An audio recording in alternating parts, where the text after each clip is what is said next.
तर रामकृष्ण हरी मित्रांनो, मी गेलतो बाहेर आणि आपला रोहन पाचपेंड आणि साहिल भाऊ कोदळे बसलेले माझी वाट बघत म्हणत होते लग्नाला जायचं आहे.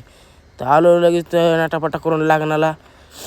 तर मित्राच्या दाजीचं लग्न होतं आणि आलतो मस्तपैकी कार्यालयात यवतमध्ये. तेव्हा हे लग्नाचा कार्यक्रम उरकून जेवून मस्तपैकी बसलोच होतो, तेवढ्यात आला हा. म्हणलं धन्यवाद भाऊ आल्याबद्दल, असं तसं बोलत होता. चला म्हणलं जाऊ का आता म्हणलं. तर निघालो लगेच कार्यालयापासून घरच्या दिशेने. तर चला मित्रांनो घरी जाऊया. घरी आल्यानंतर बसलो दुकानात येऊन. दुकानात बसलोच होतो, तेवढ्यात आपल्याला जायचं होतं कोंबड्या आणायला. तर लगेच निघालो कोंबड्या आणायला. चला मित्रांनो कोंबड्याच्या फार्ममध्ये आलेलो आहे आपण. तर मित्रांनो एवढ्या सगळ्या कोंबड्या बघून ह्यातल्या 60-70 कोंबड्या उचलल्या आणि आणल्या घरी. तर घरी येऊन बसलो दुकानामध्ये. दुकानामध्ये बसल्या बसल्या ब्लॉगचा